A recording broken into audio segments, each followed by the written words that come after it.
Hey, welcome to Graphic Policy Television GPTV. I'm bread in my hands. It's Zorro, Man of the Dead, #2. Art and written by Sean Gordon Murphy. Simon Gough is the colorist. DC Hopkins is the letter. Alright, so I don't remember if I said in the first video, the review of the first issue, is like, I appreciate Zorro. Zorro was never like a character I got super into. Seen some films, stuff like that, like, not generally my thing. I do appreciate the character, though. So I'm kind of intrigued to see Sean Gordon Murphy's take on Zorro. Like, nothing else, the art would be pretty solid. Murphy, I think I said in the first volume, to me is a little hit and miss on writing. Usually the concepts are really good. Maybe the execution isn't quite my thing. But still, you know, I appreciate the package. Zorro, though, Man of the Dead, has been solid. It's been a really good 2 for 2. So the story is, this is Zorro modern day. It takes place in a small town in Mexico.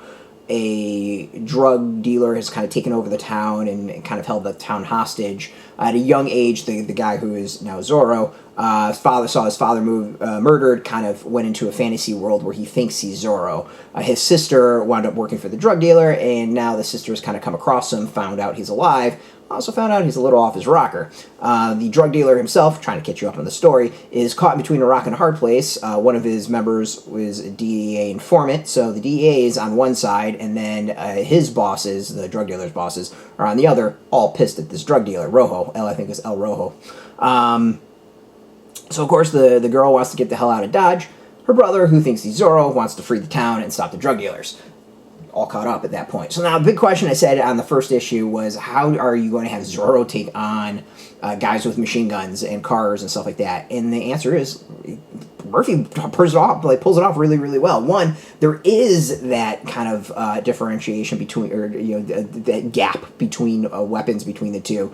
The Zorro, in this case, is kind of shocked at the cars and is kind of shocked at these machine guns. It catches him by surprise. This is not a world that he knows of, and he has to kind of compromise a little bit. How does he do that? Well, pulling off a whole bunch of acrobatic stuff. Let's go with that. This is pulp entertainment at its finest. Like, it's just turn your brain off, enjoy the over-the-top action sequences, the cheesy dialogue, the somewhat cheesy story. I mean, it's a town being, rising up against the drug dealer. We've seen this so many times.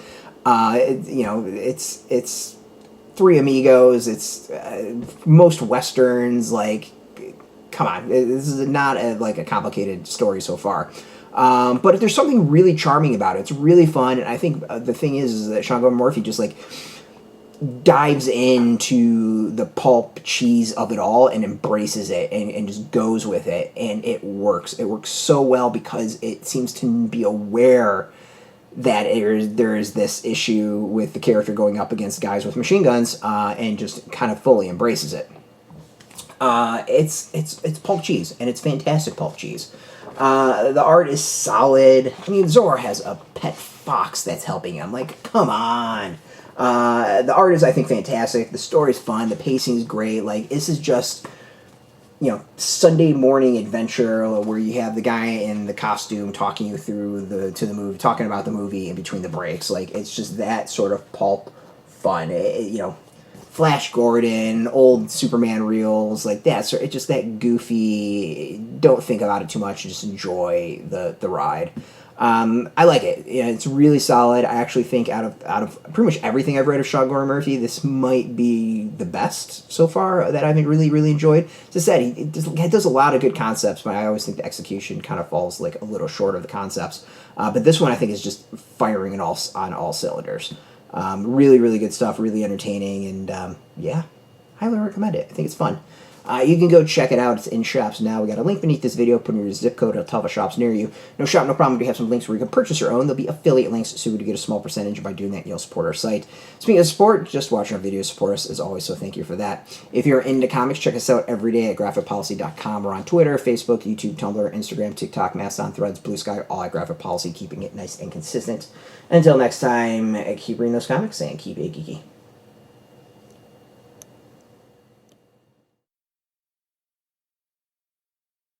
Hey, thanks for watching the previous video from Graphic Policy Television. Just by watching, you help support our site. Thank you so much. Now, if you're watching these videos, you probably care about geeky things like movies, television, comic books, toys, games, video games. you name it. You can go and subscribe right now to our YouTube channel to stay in touch and catch all the new videos, or check out our website at graphicpolicy.com. There's a nice link on this end of the video. But as always, thank you for watching. Keep on rocking and keep it geeky.